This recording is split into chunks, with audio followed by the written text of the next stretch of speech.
Hello, ni hao. Welcome back. 欢迎回来to Wisdom Wednesday with Johnny Tiger on April 12th, 2023.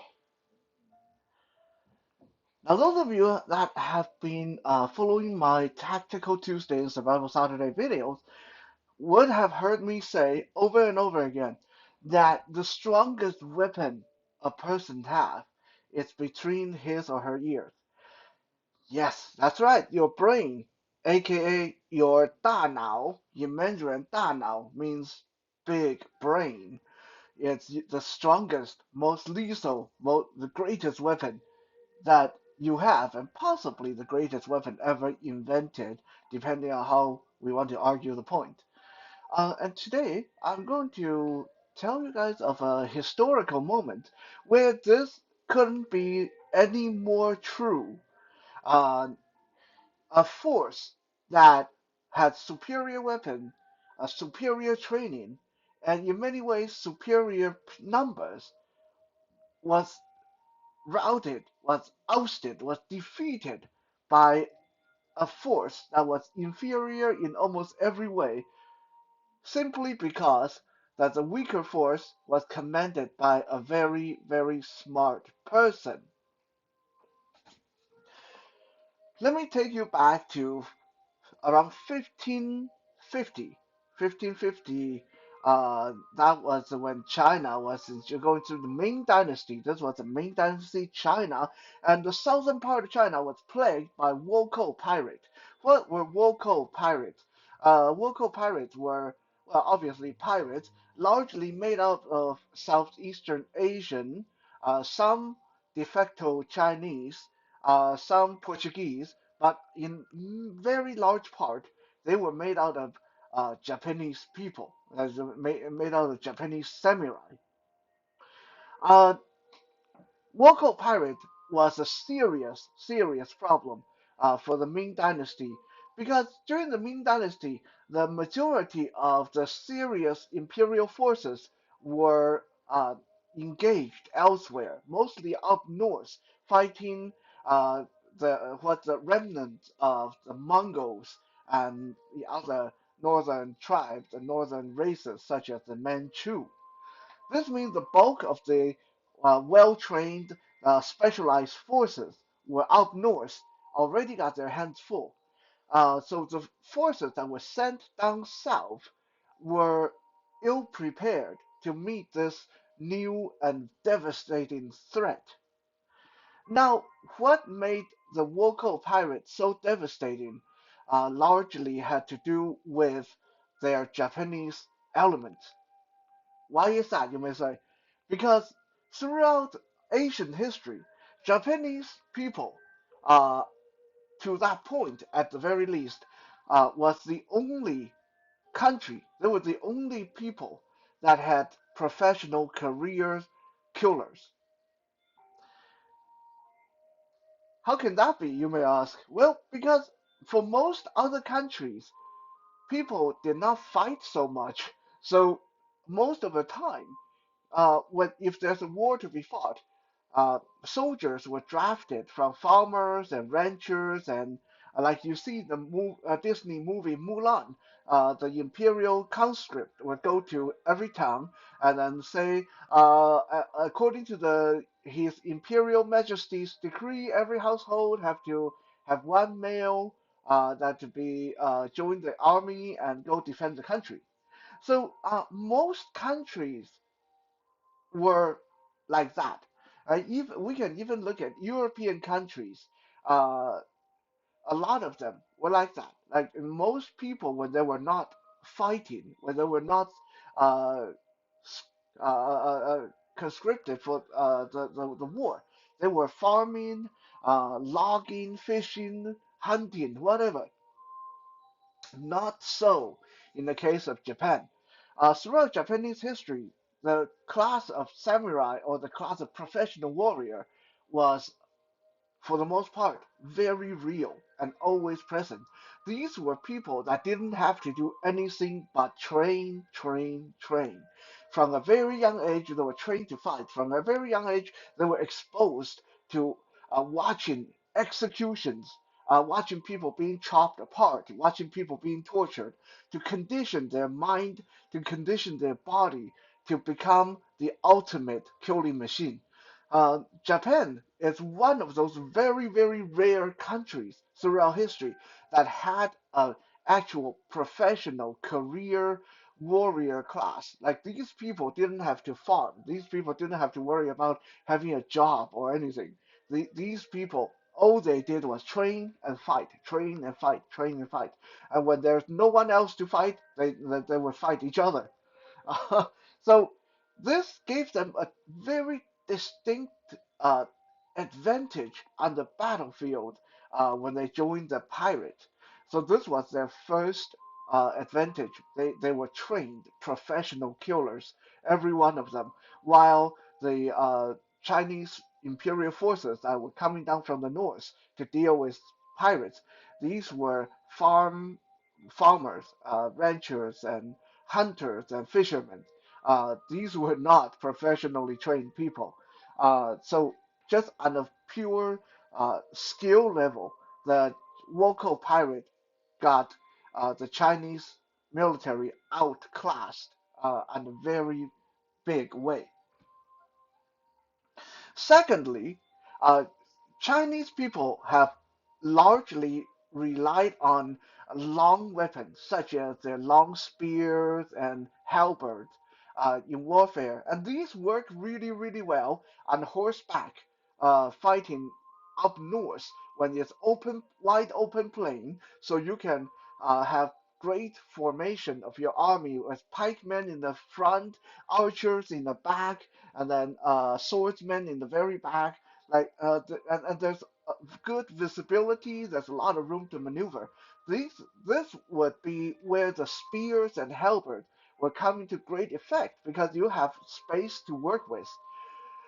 But then you take these northern military squads and take them to the southern part of China, where they were fighting in the swamps, they were fighting on the coast, in the marshes, in the jungle. Suddenly, those long spears were not as effective as they should be. The military formations that work up north suddenly didn't work in the south because in the forest, in the jungle, there's not a lot of room for you to maneuver. There's not a lot of visibility. So their military tactic was really, really watered down when the northern military came south to deal with the local pirates. On the other hand, the local pirates, especially the Japanese pirates, were armed with samurai sword, which was developed from the design they copied from the sword from Tang Dynasty in China. Tang Dynasty, if you didn't know this, Tang Dynasty was when Chinese people made the best swords in throughout 5,000 years of history. Tang Dynasty was when Chinese people came out with long, this long shape, long, thick, heavy cutting blade of the what later became samurai sword for Japanese people. The Tang swords were pretty invincible of their time. And then when the Japanese people copied that design and perfected that design, and then came back and used that design on Chinese people, it had devastating effect. It was said that a samurai sword wielded by one of those trained samurai could cut through 15 to 20 spears at one stroke.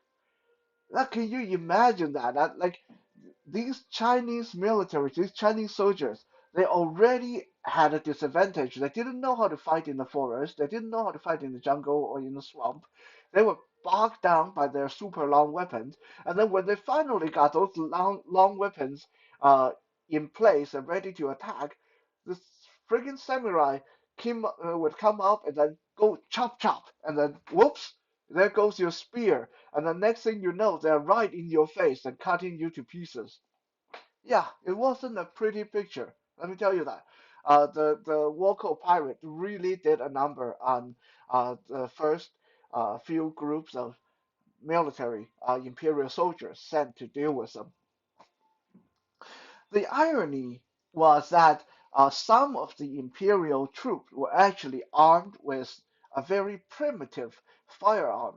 Yes, they actually had firearm back then. They had like you guys seen those on old movies where you fire a shot, and then it's not very accurate. It may go anywhere, and then it take like 2 minutes to reload the freaking thing because you got to put powder in it, and then put the steel ball in there and hope that when you pull the trigger or when you light the wick, it's not going to blow up in your face. Yeah, that kind of primitive firearm. So Chinese military were actually armed with those. But again, in the forest, in the jungle, with poor visibility and how clumsy these firearms were, how long it would take to reload if you miss the shot, and then working under pressure when a trained samurai is charging towards you with a like huge curved razor sharp sword ready to cut you in half. Yeah, you can imagine it wasn't as easy as thinking I'm just going to shoot him in the face. No, it didn't really work that way. Most of the Imperial soldiers were so scared and discouraged that most of the time all they did was throw down their weapon and turn and try to run away and then get cut down from behind. So the situation was very, very grim for Imperial China uh, for the first 5, 6 years, trying to deal with these local pirates and not getting anywhere. And the local pirates were coming onto the land in tens of thousands. There would be 5,000 of them taking over this town, 10,000 of them taking over that town, and there would be pillaging and raping and sacking and burning houses down and just generally created a lot of destruction and chaos.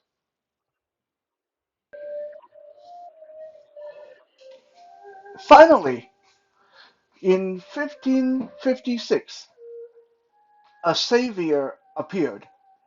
And this savior came in the form of a mighty Chinese imperial general by the name of Qi Ji Qi Ji you don't have to try to memorize this, it's not a history exam. But Qi Ji is a very big name in Chinese history. We had to learn about him and his achievement when I was in school in Taiwan. So Qi Ji was sent by the emperor to come south and deal with these local, just like all the previous generals. And just like all the previous generals, everyone thought that Qi Ji was going to fail and get himself killed or flee back to the imperial city when he realized that these local pirates were unbeatable with their superior number, superior weapon, and superior training. These local definitely seemed like unbeatable enemy to most people at the time.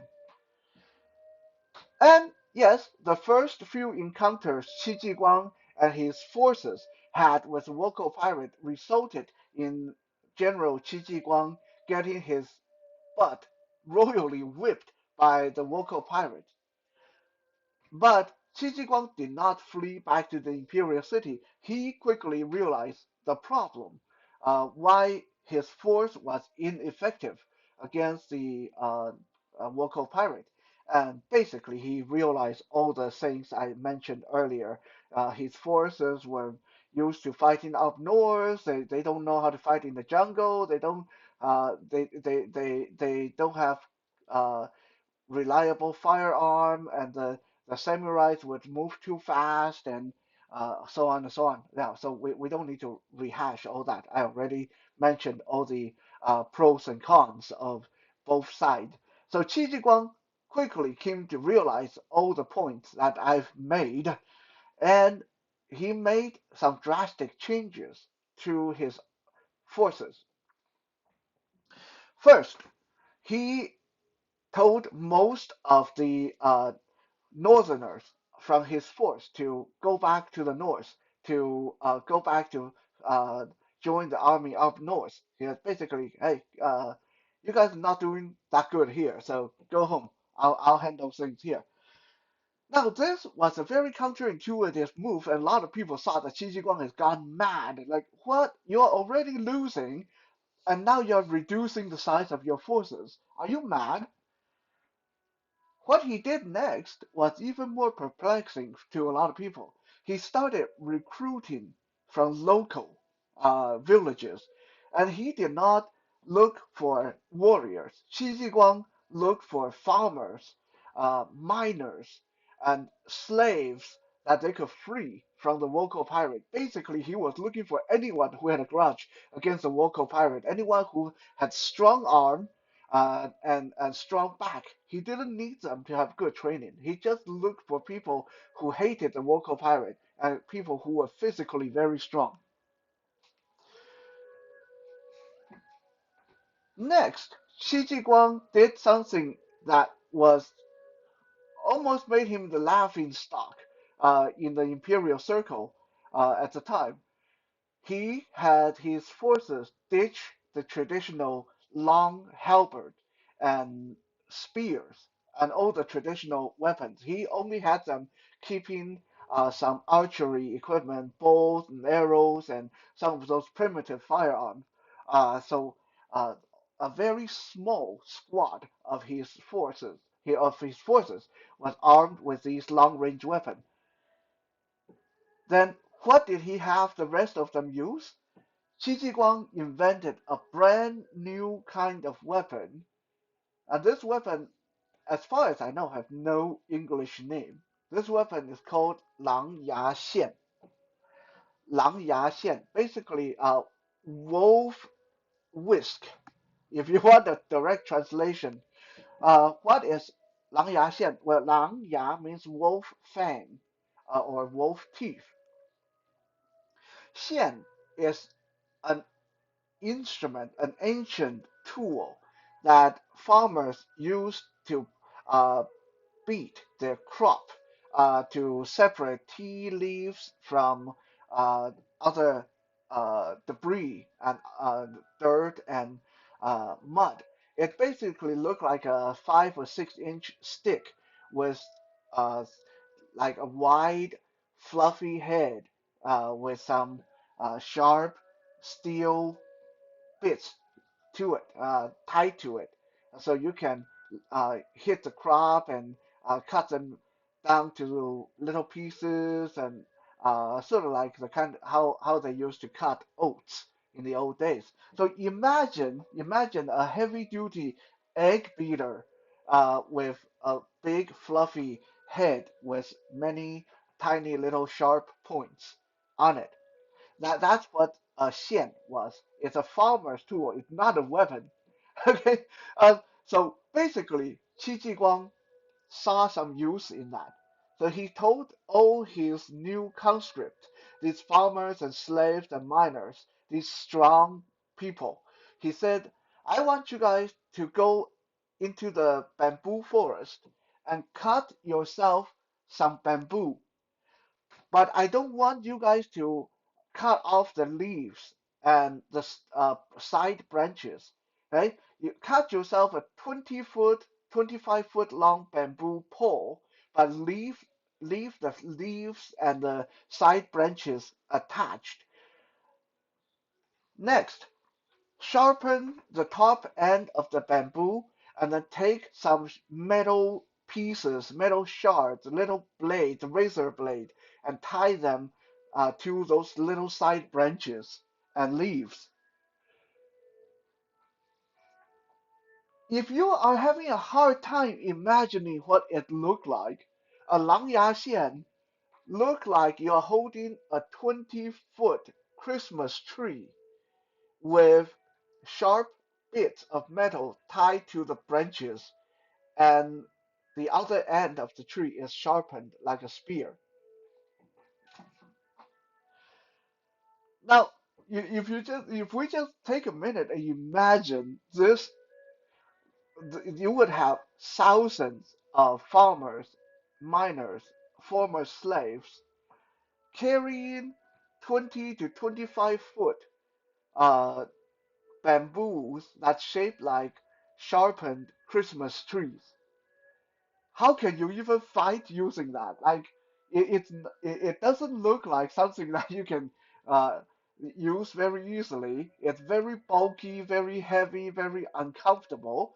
Uh, you don't really have a good grip on it, and it's just all kind of WTF.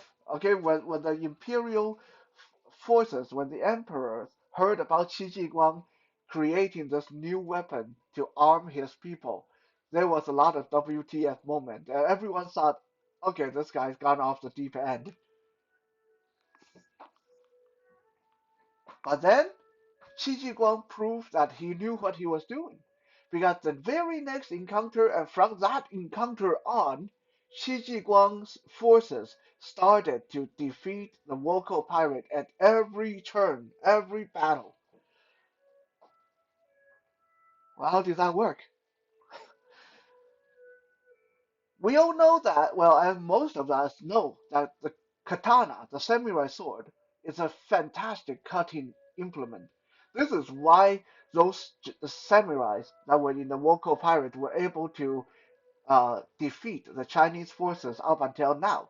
Because every time the Chinese forces came close with their spears and their halberds, the samurai would just go chop chop, and then you would have a whole bunch of broken spears and broken halberd, right? Well, now imagine the surprise of these samurais standing there with their proud, beautiful katana, ready to cut down anyone who's coming at them, and suddenly someone rush at them, and not just one person, thousands of people rush at them, holding out these sharp, giant Christmas tree looking thing in front of them. Yeah, you can try to cut those, but with all the leaves and side branches on them, your katana is not going to cut very well because a lot of time it will glance off the branches or bounce off the leaves, and the leaves and branches will cushion the main trunk. So by the time you swing your katana and realize, oops, that didn't work really good, you got impaled on the sharp end of the tree. And even if you were able to cut through the tree, remember this is a 20 to 25 foot weapon. So a katana, even a very long one, is like maybe 3 feet long. I don't think it's even that long. I mean, some of the katana I've handled are 3 feet long, but back then I don't know if they were. So okay, let's give them a little bit of a leeway. Let's say these samurais were armed with 3 foot or 4 foot long katana. When you swing, even if you can cut through the tree, that still leave about 18 feet between you and your target. So, which means you have to try to untangle yourself. Don't forget, these big, giant Christmas tree bamboo spears have blades and metal shards, scraps tied to every branch, every leaf, which means they are going to get tangled in the samurai's armor, in the samurai's clothes, and make it very, very difficult for them to maneuver. And while this was going on, while these Japanese samurai were trying to figure out how do I deal with this crazy thing, the Chinese forces that had bows and arrows and firearms had plenty of time to come up from the side, take aim, and let them have it right there, dead center, point blank. This was one of the most famous military formation created in Chinese history called the herringbone formation or the double-pronged formation. Basically, you would have one forces acting as sort of a decoy to hold the superior enemy in check, so they would stay put, and then you would have the other force armed with arrows and firearm come out from the side and let them have it point blank. This tactic was so successful that within 10 years of Qi Jiguang inventing the giant Christmas tree bamboo spear called Lang Ya Xian and his herringbone formation, they were able to completely clear China of local pirates, push them back to the sea, got them off of the imperial property altogether. So you see, even back then, things worked out if you use your brain and be creative. And this is very true even in today, whenever there's a self-defense, martial art, or any kind of conflict. Always use your brain because with a good working brain, it is possible to defeat someone that have superior weapon, superior forces, and superior training. Thank you for checking out today's episode. I hope this was enjoyable, and I will be back again tomorrow for some Toy Thursday. For now, 谢谢 and 再见。